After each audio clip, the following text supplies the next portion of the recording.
have a 2020 2.2 Ranger, and tuning is a practice, much like the medical profession and the law profession. You don't stop doing it, and as long as new cars come out, new techniques come out, you have to keep practicing those techniques to figure out what works and what doesn't. And from what we know, because this is our second one, 2019 to onwards, Rangers cannot be reflashed through the OBD. You have to remove the ECU. That was a semi-scary experience the first time we saw it, because we were able to read the ECU data, but come time to write the modified file, error, then ECU gets bricked, car no start. Shop cry, customer cry. Actually, shop cry, customer get angry. So at least we already have experience with that one. So with this one, we got into it knowing that we have to do it, but of course we tried to do it the OBD way first, and we did confirm, no, will not work.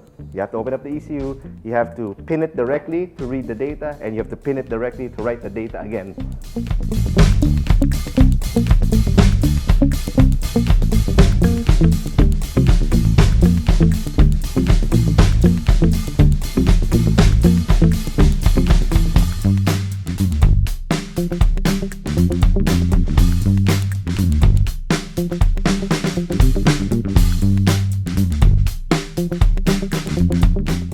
So here we have our ECU on the bench. This setup is called a bench in ECU tuning terms.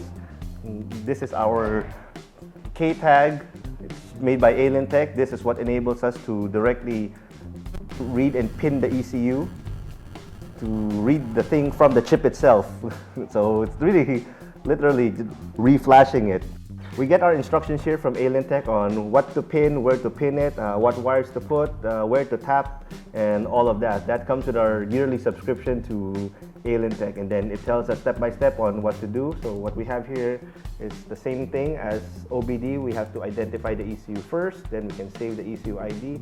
Then we have a bunch of other functions here, which is basically read backup, write backup, read write, and all that. This is very interesting. We have here a button called ECU patch.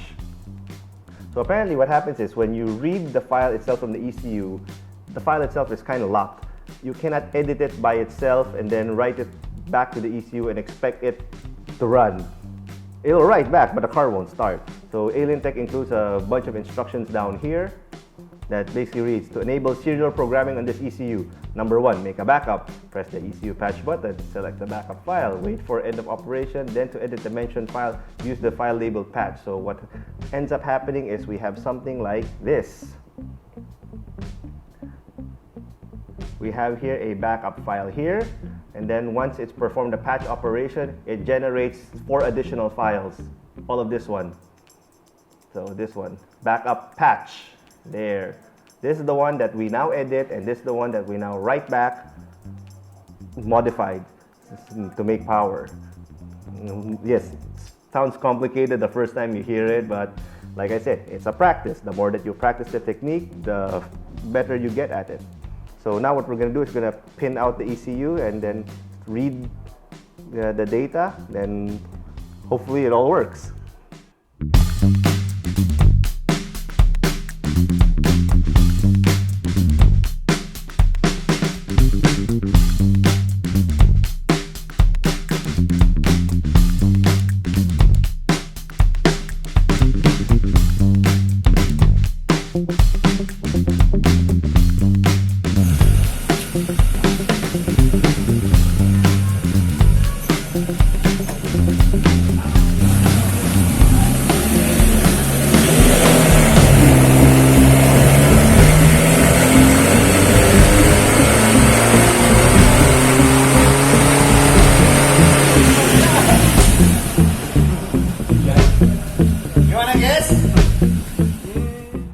Panalo, 210.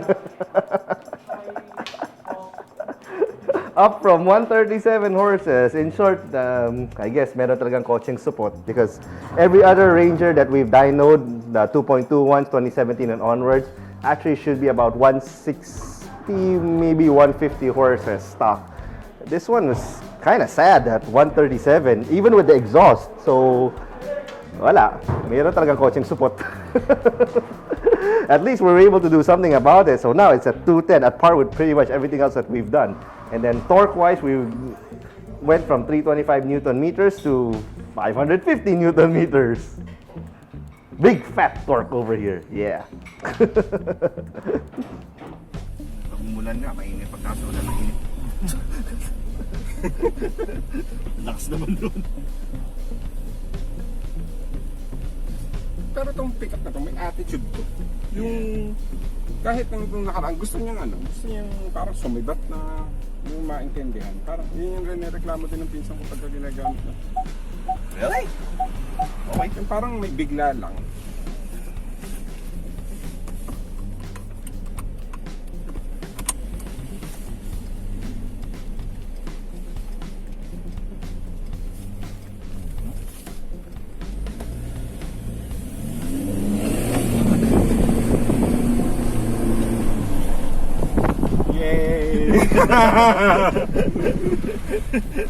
Yay, malakas na siya.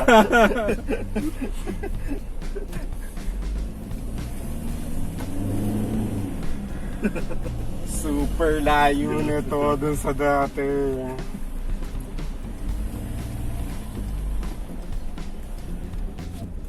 Now you can beat this slow ass Nova.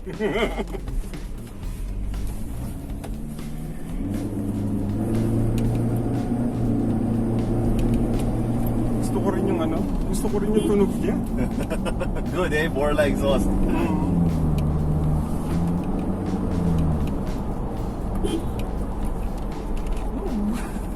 Wala siyang ka-effort na. Very nice. Actually, mas malakas siya dun sa stock pa nung Raptor. Ng Raptor. Oo. Oh, umiyak pa. Diretso mo na. Kaya umiiyak pala ang Matic. Yeah. Let me see later, pagbalik natin, I'll try to drag launch it kung kaya. Wala na traction control to, di ba? Wala. Wala, sige. Later, I'll show you how to do it.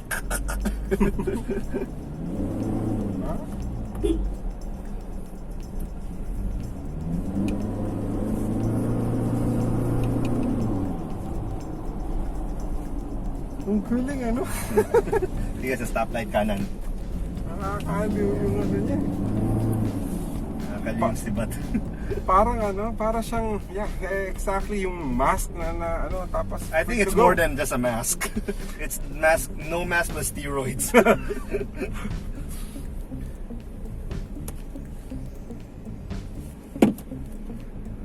Yung engine is there, tapos everything is there, yung tono na lang. Bali, what? Yung everything is there na dun sa car. Yung tono na lang talaga niya. Yeah. Well, of course, the reason that they don't do that is because obviously, number one, nobody released a 200 horse pickup. They have the Raptor for that. Because God knows if they start tuning this thing na ganyan, then hindi na benta yung Raptor. Yeah. Oh, di ba? Grabe, lakas nung natok mo. Siya gustong kumutkot ng gulong Yeah, I'll try to put it later. I show you how. Bukas kaya dito. Dito tayo naman. Dito kami duwan kanina. Okay. Yeah, no, they have construction here somehow.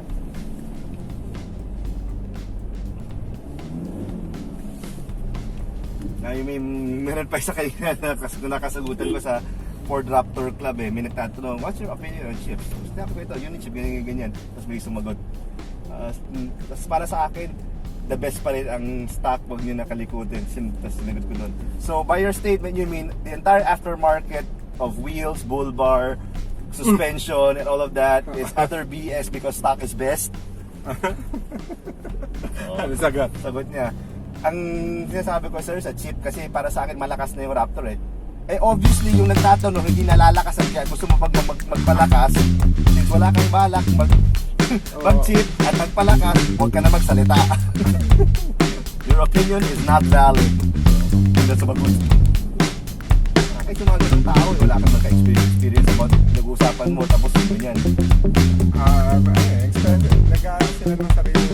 Parang imposing them. Imposing their opinion. Yeah, but it's up to the public to judge if your opinion is valid or not. Yun. And you can take it. Shut up.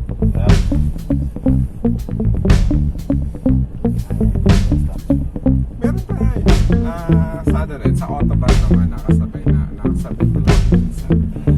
Siya naman, from a Hilux, nagpalit siya, nag-Raptor siya. Tapos, niya, sabi niya, parang ang hina raw ng Raptor. Really? Compared to a Hilux na 2.8? Oh. Ano ba? I think yun. Hinahanap niya kasi yung siba. Which is sa Raptor, wala masyado because 10-speed yung transmission. Smooth eh. Smooth, yes. Baka yun yung pananaw niya. Yung roughness siguro ng batak ang hinahanap niya. Pero yung camot and yung bilis ng arangkada nasa Raptor, wala ko sa akin. Pero at least, minsan man, nagkakito ko. Oo.